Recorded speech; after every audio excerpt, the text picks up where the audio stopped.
Hello everyone, very good morning to all of you. आप सभी का हमारे चैनल सुमन क्लासेस में हार्दिक स्वागत और अभिनंदन। पिछले वीडियो में मैंने चर्चा की थी शिक्षा के कार्यों की। आज हम जिस विषय पर बात करने वाले हैं, आज का टॉपिक है हमारा शिक्षा के उद्देश्य।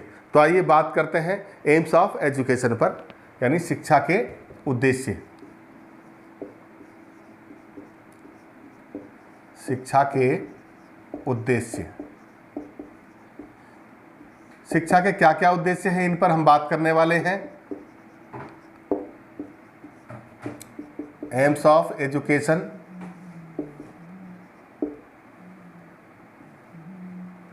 वैसे तो शिक्षा के बहुत सारे उद्देश्य होते हैं, लेकिन कुछ प्रमुख उद्देश्यों को जो शिक्षा शास्त्रियों ने डिफाइन किया है, उन पर आज हम चर्चा करने वाले हैं, जिनको विशेष रूप से हम महत्व देते हैं। यानी कि सबसे पहला जो उद्देश्य है वो है ज्ञानार्जन का उद्देश्य। ज्ञानार्जन अर्थात ज्ञान प्राप्त कराना, ज्ञानार्जन का उद्देश्य।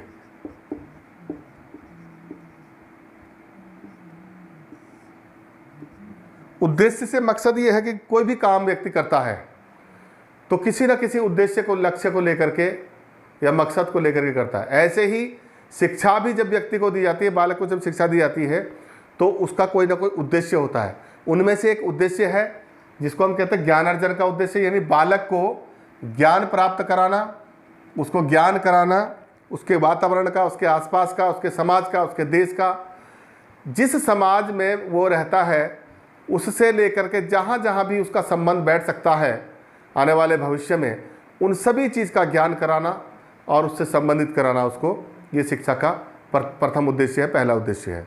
यानी ज्ञान के बिना व्यक्ति कुछ नहीं कर सकता, इसलिए शिक्षा का पहला उद्देश्य है कि उससे ज्ञान प्राप्त किया कराया जाए।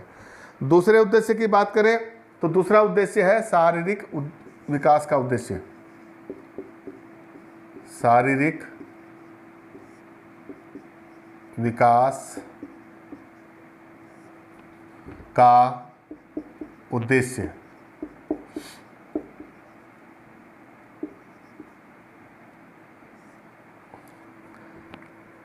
जब तक बालक का शारीरिक विकास समुचित दिशा में नहीं होगा, सकारात्मक दिशा में नहीं होगा, उसके सभी अंगों का विकास समान रूप से नहीं होगा, उसकी शारीरिक वृद्धि सही तरह से नहीं होगी, तो उसके अंदर स्वस्थ शिक्षा का विकास नहीं किया जा सकता। बहुत बड़े बड़े शिक्षा शास्त्रों ने कई बार लिखा है कि स्वस्थ स्वास्थ्य के अंदर ही स्वस्थ मस्तिष्क का विकास किया जा सकता है। इस दृष्टिकोण से बालक का जो शरीर है उसका जो स्वस्थ रहना, उसका विकास होना, उसका स्वास्थ्य की जो ग्रोथ है वो सही दिशा में होना, ये बहुत ही महत्वपूर्ण है। और शिक्षा इस बारे में बालक के स्वास्थ्य का ध्यान रखते हुए स्कूलों में, विद्यालयों में, पाठ्यक्रम में बहुत सारे इस प्रकार के कार्यक्रम आयोजित करती है जिससे उसका शारीरिक विकास हो। जैसे विद्यालय में खेलकूद की गतिविधियाँ, व्यायाम, स्वच्छता संबंधी कार्यक्रम, संतुलित आहार के बारे में जानकारी देना और किस प्रकार वो भोजन करे, कैसे भोजन करना चाहिए, नियमित भोजन कैसे किया जाना चाहिए जिससे उसका शरीर का विकास हो सके। तो ये सारी चीज़ों का जो उद्देश्य है वो उस बालक के शारीरिक विकास का उद्देश्य है शिक्षा का, जिसके अंदर बालक को स्वस्थ कैसे रहा जाए ये सिखाया जाता है, ताकि उसका शरीर स्वस्थ रूप से विकसित हो, उसका विकास हो। ये बहुत महत्वपूर्ण है। तीसरा उद्देश्य की बात करें तो नैतिक व चारित्रिक विकास की हम बात करेंगे। नैतिक व चारित्रिक विकास का उद्देश्य।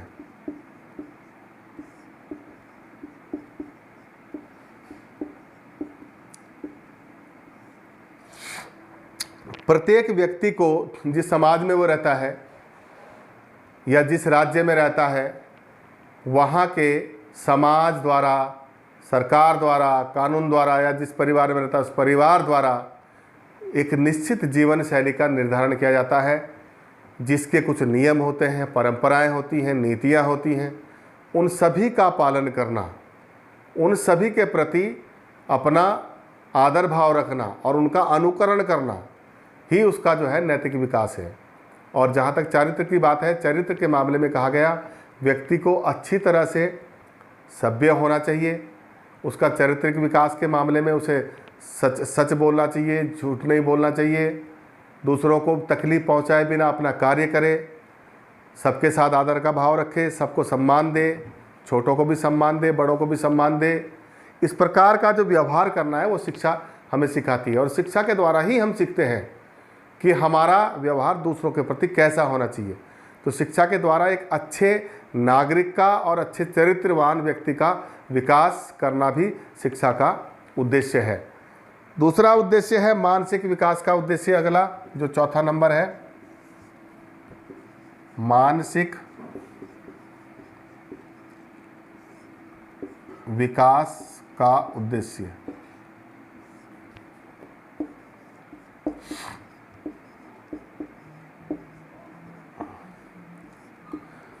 प्रत्येक व्यक्ति जब जन्म लेता है तो वो कुछ मानसिक शक्तियों के साथ जन्म लेता है जो हेरेडिटिकल होती है, यानी आनुवंशिक होती हैं। आपने देखा होगा बहुत सारे बच्चे जिनमें आनुवंशिक गुण होते हैं, यानी यदि माता पिता की हाइट लंबी है तो बच्चे भी लंबे हैं, जिनके माता पिता बहुत छोटे होते हैं तो उनके बच्चे भी छोटे होते हैं। तो शरीर की रचना के आधार पर, बुद्धि के आधार पर, ये बहुत सारे गुण ऐसे हैं जो माता पिता से बच्चों को प्राप्त होते हैं। और इसके अलावा मनुष्य के अंदर उसकी सोचने की शक्ति, तर्क करने की शक्ति, चिंतन करने की शक्ति, मनन करने की शक्ति, अध्ययन करने की शक्ति, सोचने की शक्ति, ये सारी जो शक्तियाँ हैं मानसिक शक्तियाँ, इनको शिक्षा के द्वारा विकसित किया जाता है। अध्ययन करके उनके बारे में जानकारी देना और उनका विकास करना, ये शिक्षा का मुख्य उद्देश्य है, ताकि उसकी चिंतन की जो शक्ति है वो विकसित हो सके, उसकी तर्क करने की शक्ति वो विकसित हो सके, उसकी बौद्धिक शक्ति विकसित हो सके, स्मरण शक्ति विकसित हो सके। ये सारी शक्तियाँ जो मानसिक शक्तियाँ हैं, इनका विकास करने का मतलब है उसका मस्तिष्क विकास या मानसिक विकास। तो ये भी शिक्षा के द्वारा किया जाता है। और इन शक्तियों के द्वारा विकसित करने के बाद ही व्यक्ति एक बहुत अच्छा अपना जो है सामाजिक, आर्थिक और नैतिक विकास कर पाता है, क्योंकि उसके पास अच्छी सोचने की शक्ति, तर्क करने की शक्ति, मनन करने की शक्ति, चिंतन करने की शक्ति आ जाती है शिक्षा के द्वारा। तो शिक्षा का ये बहुत महत्वपूर्ण उद्देश्य है, मानसिक विकास का उद्देश्य।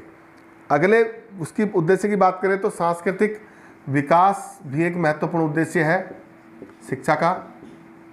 सांस्कृतिक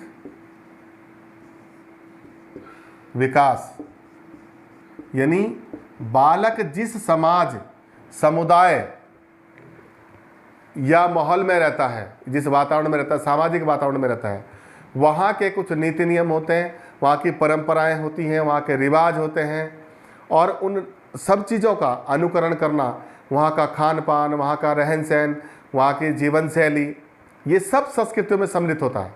और इस संस्कृति का ज्ञान कराना व्यक्ति को शिक्षा का एक प्रथम जो है महत्वपूर्ण उद्देश्य है। जब व्यक्ति को संस्कृति का ज्ञान हो जाता है तो उसे प्रत्येक समाज के लोगों के बारे में, उनके खान पान के बारे में, उनकी परंपराओं के बारे में, उनके रीति रिवाज के बारे में, उनके जीवन शैली के बारे में ज्ञान प्राप्त होता है। और जब वो एक संस्कृति से दूसरे संस्कृति के लोगों के बीच में जाता है तो क्योंकि उसको शिक्षा के द्वारा उनके कल्चर की जानकारी रहती है, संस्कृति की जानकारी रहती है, तो वहाँ जाके वो आराम से समाजित हो जाता है, एडजस्ट कर लेता है। तो ये भी एक सांस्कृतिक विकास का जो उद्देश्य है शिक्षा का बहुत महत्वपूर्ण उद्देश्य है, जिसके बारे में पूरे देश की और समाज की संस्कृति का ज्ञान उसको कराया जाता है शिक्षा के द्वारा। अगला उद्देश्य है जीविकोपार्जन का उद्देश्य। जीविकोपार्जन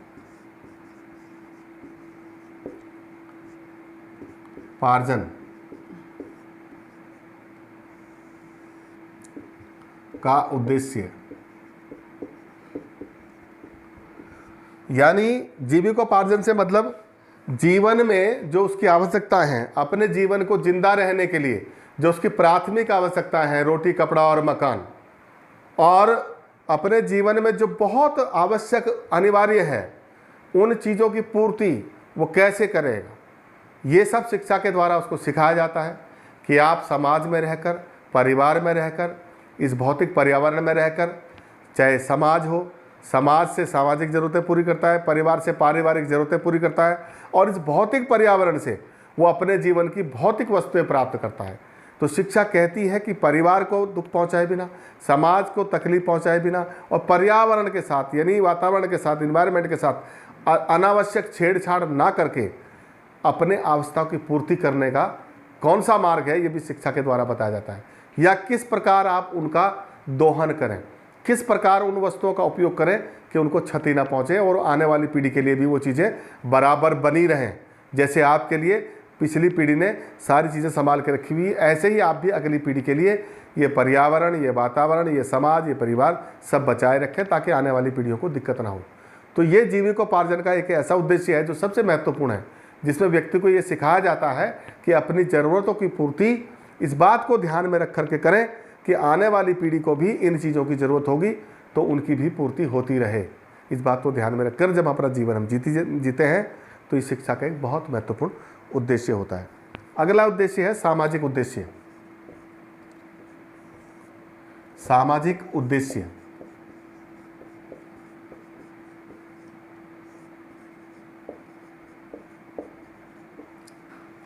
देखिए, सामाजिक उद्देश्य एक बहुत बड़ा उद्देश्य है।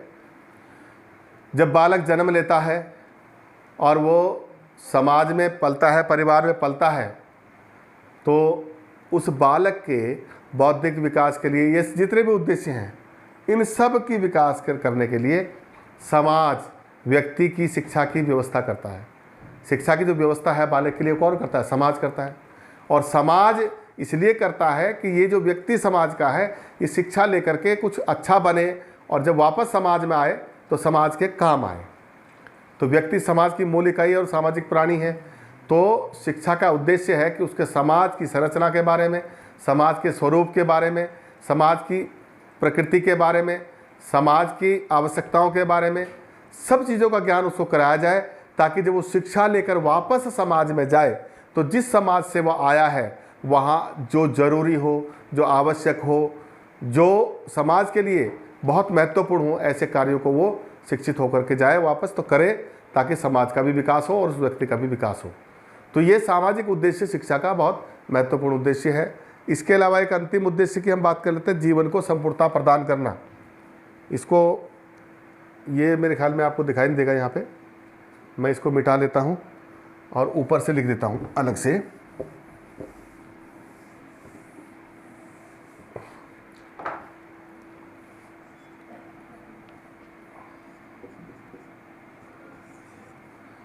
जीवन को संपूर्णता प्रदान करना।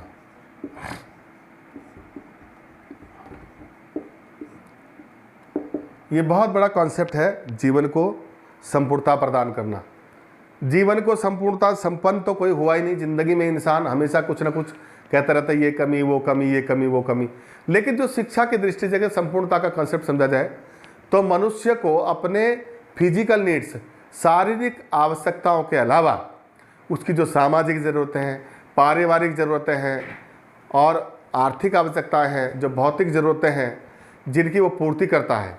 तो शिक्षा मनुष्य को सिखाती है कि आप पारिवारिक ज़रूरतों को परिवार को तकलीफ़ पहुंचाए बिना पूरा करें, सामाजिक ज़रूरतों को समाज को तकलीफ़ पहुंचाए बिना पूरा करें और इस पर्यावरण की जो भी भौतिक वस्तुएं आप लें इसके साथ अनावश्यक छेड़छाड़ ना करते हुए जितनी आपको आवश्यकता है उतना ही उसका उपयोग करें और इस दृष्टि से करें कि ये जो वस्तुएं मैं उपयोग कर रहा हूँ ये आने वाली पीढ़ी के लिए भी संरक्षित रहें। यानी माने मुझे जीवन में लकड़ी की ज़रूरत है, एक उदाहरण आपको बता रहा हूँ, तो मुझे 4 पेड़ काटने हैं तो कम से कम मैं 10 पेड़ लगाऊँ। यदि समाज में मुझे मेरे सहयोग की कई ज़रूरत है तो समाज ने मुझे जीवन दिया, समाज ने मुझे बहुत कुछ दिया है तो समाज के लिए मैं भी कुछ सहयोग कर सकूं। परिवार ने हमें कुछ दिया है तो परिवार के लिए मैं भी कुछ कर सकूं। जब ऐसा भाव हमारे अंदर आएगा तो जब जीवन में हम इस प्रकार का जीवन जीते हैं जिससे हमारे आसपास, यानी आसपास कौन होता है? सबसे पहले परिवार होता है, फिर समाज होता है, फिर देश होता है और फिर ये भौतिक पर्यावरण है। इन सब को बिना तकलीफ पहुँचाए हम अपनी ज़रूरतों की पूर्ति करें तो वास्तविक जीवन का आनंद हमें तब प्राप्त होता है। और शिक्षा हमें यही सिखाती है कि आप बिना किसी को तकलीफ पहुंचाए अपनी ज़रूरतों की पूर्ति करें तो जीवन में आनंद बना रहेगा। तो दोस्तों, ये था आज का हमारा वीडियो जिसमें हमने शिक्षा के उद्देश्यों पे बात की। आप इसको अगर आपको पसंद आए तो सब्सक्राइब कीजिए, लाइक कीजिए, शेयर कीजिए। मिलते हैं अगले वीडियो में जिसमें हम चर्चा करेंगे शिक्षा के साधनों की। थैंक यू, धन्यवाद।